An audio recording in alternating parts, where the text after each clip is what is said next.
Je vous salue tous dans le nom de Jésus. J'ai encore cette joie immense de vous retrouver sur les antennes de la télévision de bénédiction pour parler avec vous, bien évidemment, de ce qui contribue à l'épanouissement, à la joie, à l'allégresse, au bonheur des hommes. En ce jour, je voudrais aborder un thème qui intéresse bien évidemment plus d'une personne, parce que le thème que je développe aujourd'hui, c'est celui-là. Les causes spirituelles du célibat. Les causes spirituelles du célibat. Pour en parler, il y a un texte dans la Bible qui nous permet de ressortir un rapport spirituel entre le célibat, bien évidemment, et puis la dimension spirituelle même de cette question. C'est dans dans Nahum 3. Nahum 3, verset 13, que se trouve alors cette parole. La Bible dit ce que nous pouvons lire. Voici ton peuple, ce sont des femmes au milieu de toi. Les portes de ton pays s'ouvrent à tes ennemis, le feu consume tes verrous. Ce texte, pour bien le comprendre, il faut le mettre dans son contexte. Nous sommes ici dans une situation où la colère de Dieu s'est enflammée contre ce peuple-là, ce peuple qui était bien évidemment un peuple qui était connu de Dieu. Et donc Dieu qui a frappé ce peuple va, je pourrais dire, le dégarnir de tout ce qu'il y a comme force masculine. Et voici que dans ce pays, on va trouver plus de femmes que d'hommes. À telle enseigne même qu'on se dirait que ce pays est devenu un pays de femmes. Il n'y avait plus de mariage, il n'y avait plus donc de mari, il n'y avait que des femmes. Les femmes qui étaient là sont restées telles, les plus jeunes n'ont pas pu se marier parce qu'une colère divine s'était abattue sur ce pays. Voici donc un tableau qui nous présente ici une colère manifeste de Dieu qui a engendré le célibat. Mais ce n'est pas la seule raison du célibat, parce que quand nous regardons et nous considérons la chose dans sa dimension la plus totale, le célibat a plusieurs raisons. Et ici, en ce jour, je voudrais pouvoir, par la grâce de Dieu, présenter sept causes spirituelles du célibat. C'est une question qui intéresse fortement, je pourrais dire, les chrétiennes et les chrétiens, parce que c'est une institution divine, le mariage. Dieu qui veut que l'homme se marie a mis dans le mariage la bénédiction, car il a institué le mariage à la suite d'un constat. Il a dit, il n'est pas bon que l'homme soit seul. Une femme seule est en danger. Un homme seul est en danger. Et Dieu, voyant que ces personnes-là, ne pouvant pas être pleinement épanouies, va donc instituer le mariage de sorte à ce que, à deux, l'homme et la femme deviennent plus forts. L'homme trouve son accomplissement lorsque la femme est à ses côtés, et la femme trouve l'achèvement de ses capacités lorsque son homme est à côté d'elle. Et donc le mariage est une bénédiction, et il est tout à fait légitime, normal et intelligent d'aspirer au mariage. Mais ce n'est pas tous ceux qui aspirent au mariage qui manifestent ou alors qui rentrent dans cette bénédiction. Il peut donc avoir des raisons, et nous voulons en ce jour attirer vos raisons, attirer votre regard sur ces raisons-là, de sorte à ce que la grâce de Dieu avec le Saint-Esprit vous permette de souligner ce qui doit être l'objet de votre combat. Je citerai 7 points, mais les 7 points peuvent ne pas forcément vous intéresser. 1 point, 2 points, bref, le point qui vous intéresse, le Seigneur, et je prie que le Seigneur vous aide à souligner ces points, à prier, à combattre et à avoir la victoire par le nom de Jésus-Christ de Nazareth. Alors le premier élément que je vous donne, pour commencer à égrener mes 7 points, le premier élément, la première cause spirituelle du célibat, ce sont les unions spirituelles et, comme je pourrais encore le dire, unions spirituelles illicites. Quand nous parlons d'union spirituelle, il s'agit de deux personnes qui sont dans une relation spirituelle. Il s'agit de deux personnes qui ont contracté un mariage spirituellement. Il se trouve qu'il y a des personnes qui ne sont pas capables de se marier parce qu'il y a déjà un premier mariage dans leur vie qui n'est pas brisé. Lorsque la femme ou l'homme est marié, je dirais, dans le spirituel des eaux, alors le monsieur est marié à un esprit qu'on appelle en général l'esprit des eaux, sirène des eaux. Alors la femme peut être mariée à un esprit qu'on appelle également l'esprit des eaux, sirène des eaux. Et il se trouve alors que le mariage étant évident, étant encore d'actualité, étant présent, le deuxième mariage ou alors un autre mariage ne peut pas encore se faire parce que le premier conjoint ou alors le conjoint qui est en poste va combattre l'arrivée ou alors va combattre un autre mariage. Il y a des personnes qui sont déjà mariées, spirituellement mariées. Il Il y en a qui sont mariés dans des confréries.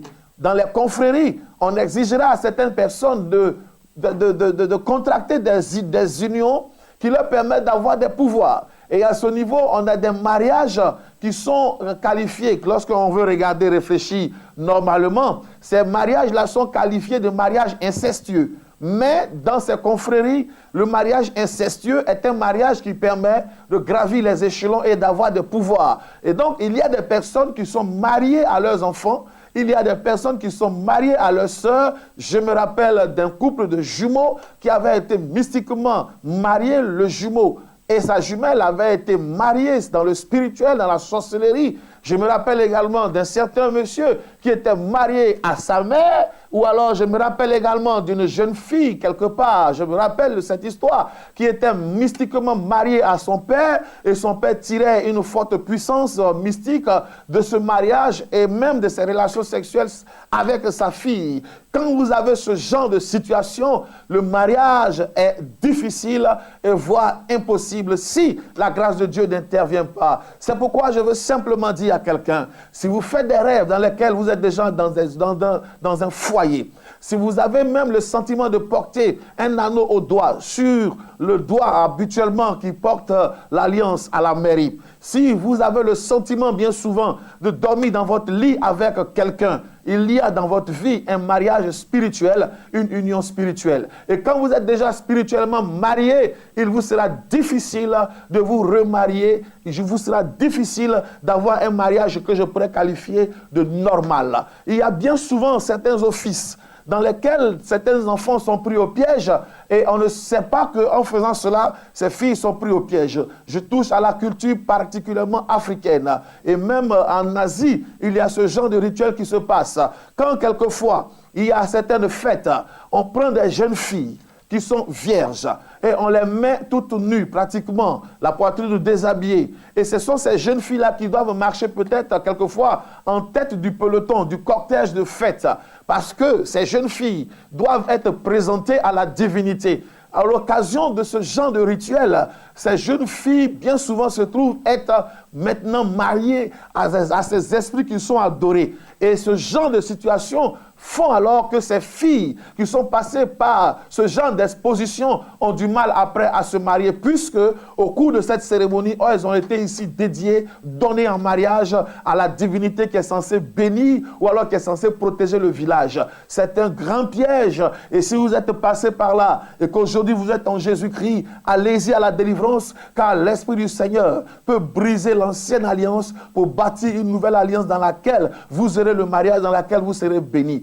Si vous avez déjà un premier mariage, il vous sera difficile de contracter un second mariage. Si la grâce de Dieu n'intervient pas, vous irez d'échec marital en échec marital. Vous allez aller de divorce en divorce. Vous allez aller de séparation en séparation. C'est pourquoi pendant que je parle et que vous m'entendez, j'envoie le feu de l'Esprit de l'Éternel sur vous, afin que par la puissance de Dieu, tout mariage qui était dans votre vie soit maintenant détruit dans le nom de Jésus-Christ de Nazareth. Tout mariage avec un esprit de l'eau, de forêt, de rocher, un démon mystique, tout mariage avec une entité spirituelle humaine, tout mariage qui était dans votre vie est brisé en ce jour dans le nom de Jésus-Christ. J'envoie le feu sur l'acte spirituel du mariage. Je détruis l'anneau spirituel qui vous a été porté. Je détruis tout ce qui avait été bâti, qui avait été fait pour sceller cette union entre vous et ce démon et cet esprit. Au nom de Jésus-Christ, soyez-en séparés en ce jour. Je vais maintenant au deuxième point.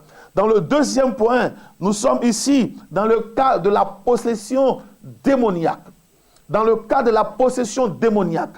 Lorsque nous parlons de possession démoniaque, nous parlons d'individus, hommes ou femmes, qui sont sous l'autorité spirituelle d'un démon. Ils appartiennent à un démon. C'est l'image d'Israël qui se trouvait en Égypte sous l'autorité de Pharaon. Ils appartenaient à Pharaon. Pharaon pouvait prendre les femmes des Hébreux et faire d'elles ce qu'il voulait. Pharaon pouvait arracher leurs enfants, faire de ses enfants ce qu'il voulait. Quand il y a un maître, quand il y a une autorité, quand il y a une puissance qui domine sur vous, alors votre mariage dépend de cette puissance.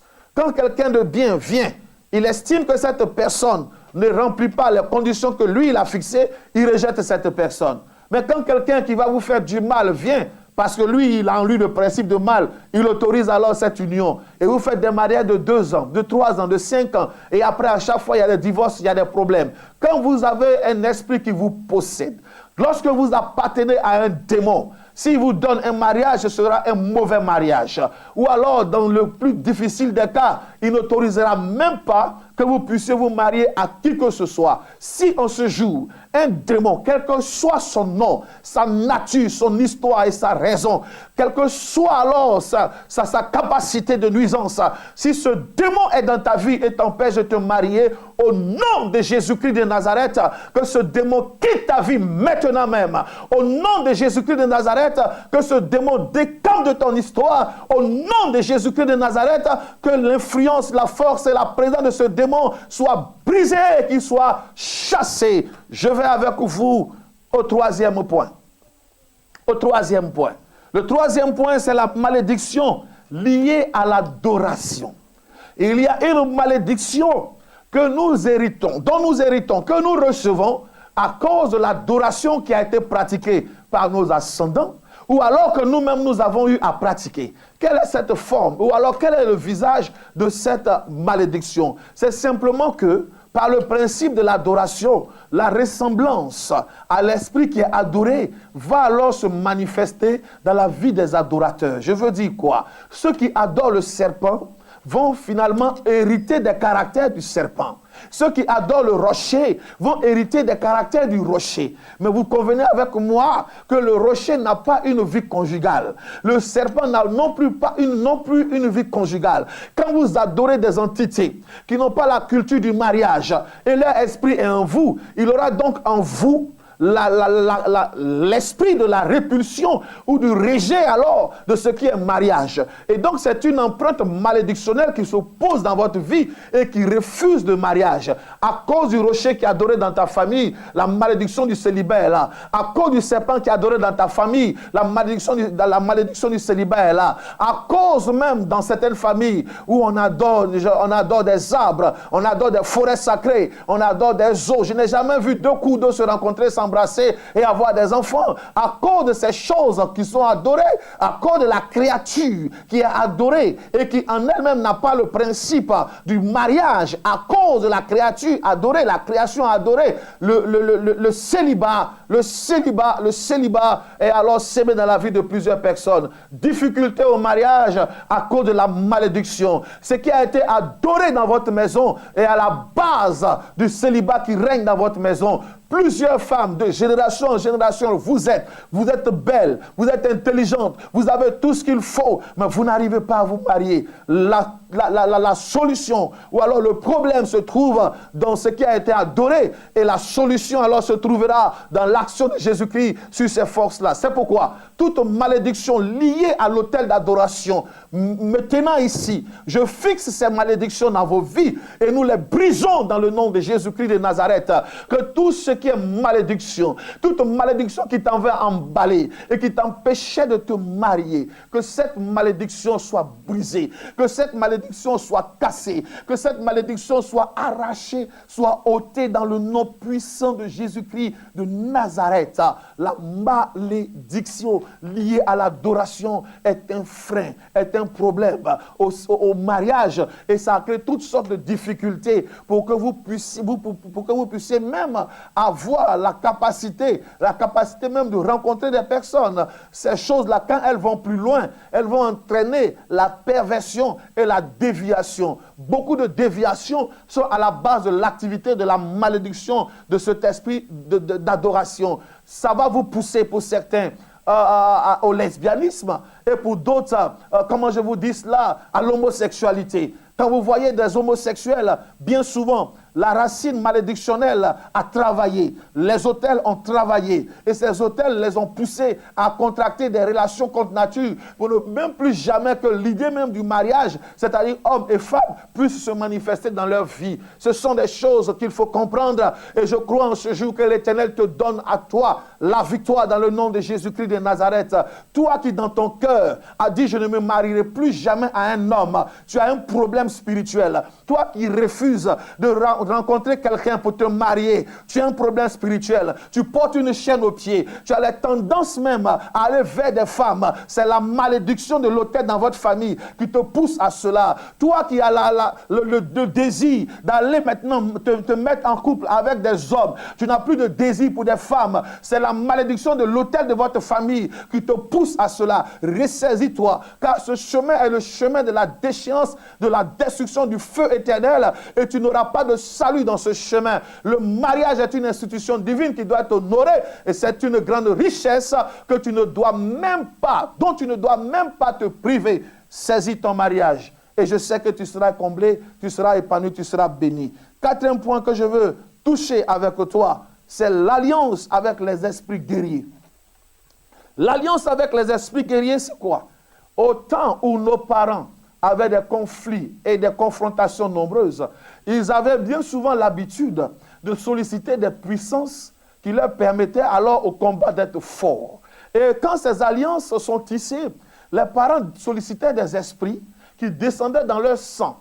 Et ces esprits faisaient que la force guerrière était dans nos parents. Mais cette force guerrière, quand elle descend dans la sémence du parent, elle s'applique à la fois à l'homme et à la femme.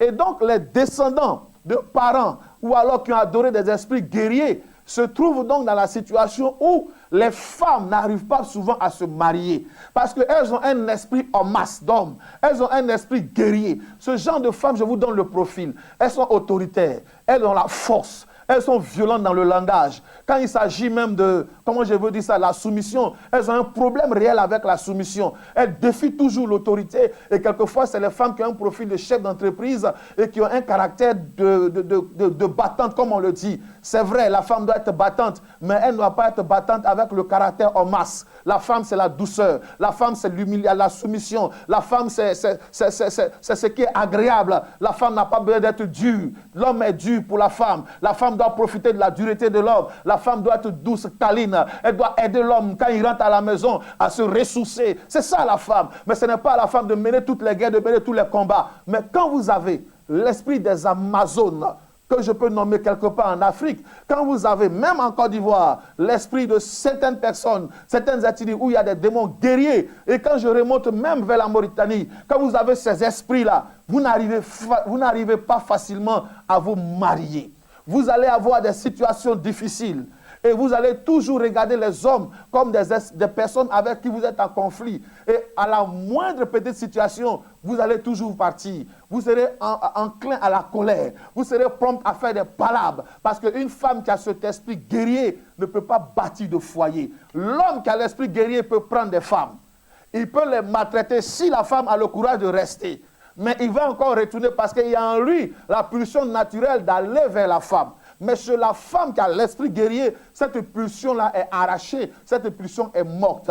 L'esprit guerrier, malheureusement, détruit beaucoup de foyers et détruit beaucoup de vies. Beaucoup de femmes sont célibataires parce qu'il y a cet esprit guerrier dans leur vie. Si vous reconnaissez cela, en toute honnêteté, en toute humilité, mettez-vous devant le Seigneur et dites-lui que vous n'avez pas besoin de cet esprit. Femme, ce n'est pas à toi d'aller en guerre. La guerre, c'est pour les hommes. La femme doit rester à la maison pour faire ce qu'il y a à faire pour que les hommes soient fortifiés. Libère-toi du démon guerrier afin que ton foyer soit apaisé. Plusieurs sœurs ont échoué dans les mariages parce qu'on leur dit qu'on leur reproche d'être dures, d'être violentes, d'être méchantes dans le langage, d'être insoumises. C'est l'esprit guerrier qui fait ce genre de choses-là. Que l'esprit guerrier soit brisé dans ta vie dans le nom de Jésus et que tu sois libéré de toute puissance qui t'a mené à échouer dans le mariage par le feu et par le nom de Jésus-Christ de Nazareth. Cinquième point que j'aborde ici, la sorcellerie. La sorcellerie, l'activité même de la sorcellerie peut être un frein au mariage d'une personne. Ta situation peut ne pas dépendre d'un hôtel, mais ça peut dépendre d'une sorcière, d'un sorcier.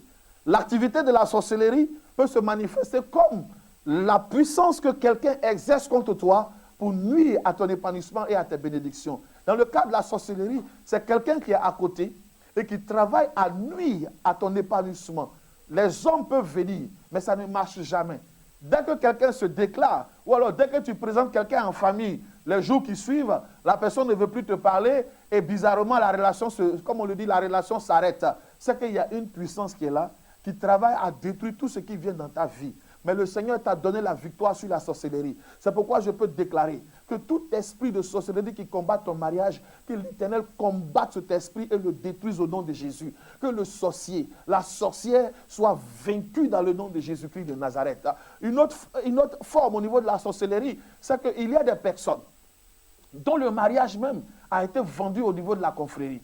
Parce qu'au niveau de la confrérie, les gens sont capables de vendre les bénédictions. Ils peuvent vendre la fécondité, ils peuvent vendre le mariage, ils peuvent vendre les études, la capacité intellectuelle, ils peuvent vendre la longévité. Tu vas par exemple vivre 130 ans et quelqu'un peut vendre 70 années de ta vie dans la sorcellerie. C'est des choses qui se font par manipulation de la sorcellerie. Et donc, si dans la sorcellerie, ton mariage a été l'objet d'une transaction spirituelle, c'est que quelqu'un a pris cela. Parce qu'en échange, alors, celui qui a vendu, qui est ton parent, qui est ceci, qui est cela pour toi, a reçu en contrepartie un pouvoir ou certaine puissance. Et quand tu es dans ce tableau, il se trouve alors que difficilement, si Dieu n'intervient pas, tu pourras te marier. Difficilement, tu pourras te marier. Mais comme Dieu est bon et qu'il va intervenir, toute transaction qui a été faite sur ta vie sera brisée dans le nom de Jésus-Christ de Nazareth. Il y a même des personnes qui sont même caporalisés, c'est-à-dire on les a pris, on les a mis dans la sorcellerie, parce que la sorcellerie n'est pas forcément, ce n'est pas toujours un club dans lequel on rentre volontairement. Plusieurs se sont retrouvés dans la sorcellerie par piège.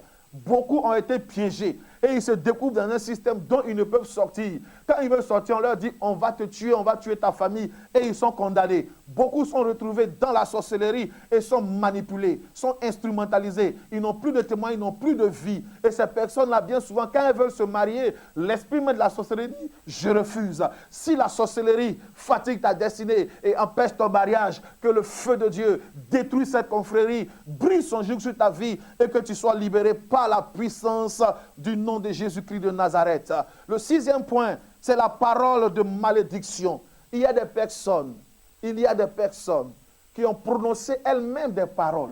Tu as connu peut-être une déception amoureuse, ou alors quelqu'un t'a choqué, et tu as déclaré que tu ne te marierais plus jamais. Femme, ton problème peut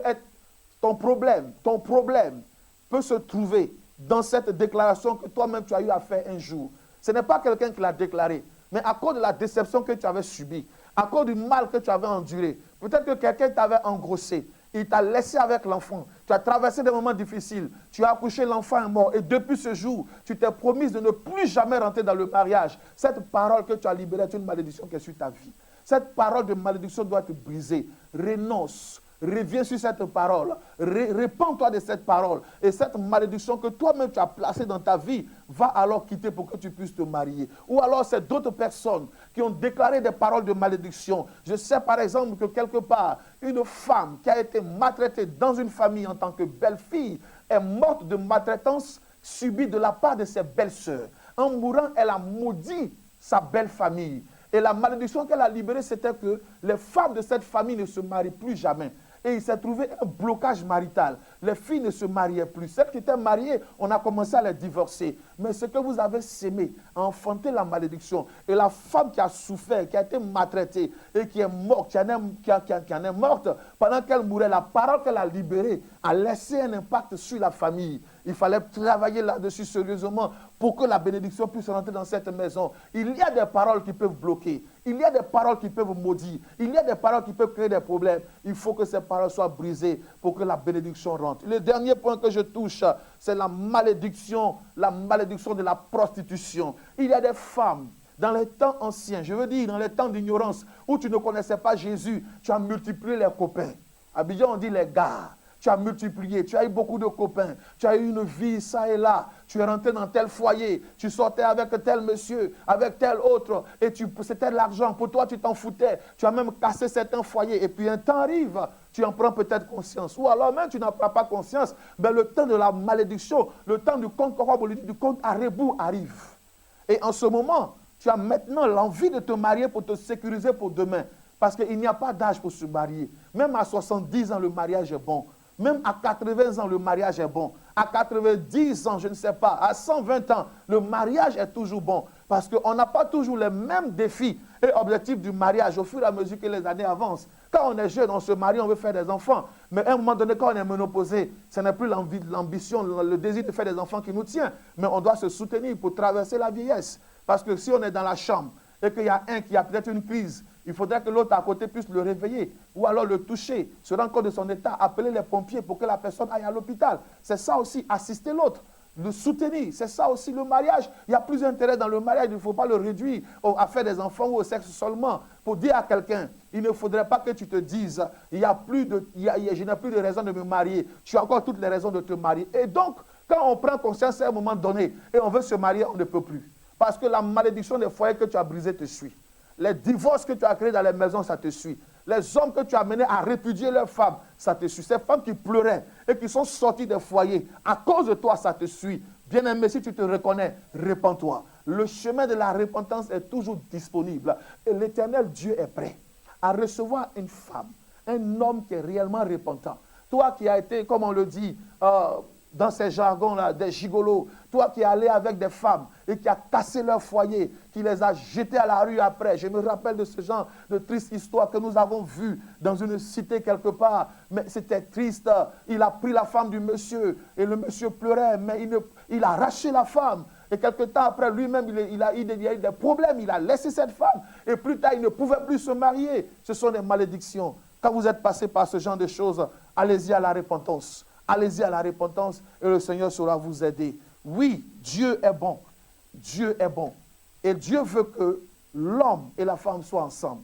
Si vous constatez que dans votre vie, il y a quelque chose qui ne va pas, priez sincèrement et demandez à Dieu de vous révéler ce qui ne va pas. En agissant ainsi, la bonne main du Seigneur vous accordera la délivrance et vous serez dans l'épanouissement. Que Dieu vous donne la victoire sur le célibat et que l'année prochaine, à la même époque, nous puissions célébrer votre mariage. Dites Amen. Je vous donne nos contacts. Sur Abidjan, nous sommes au plus 225 08 70 30 70, plus 225 08 70 30 70 et au plus 225 02 98 92 33. Plus 225 02 98 92 33. Le email prophète Hervé Datro simplement @gmail.com. Prophète Hervé Datro @gmail.com. Que l'Éternel vous garde et à l'année prochaine pour votre mariage. Au nom de Jésus-Christ. Amen.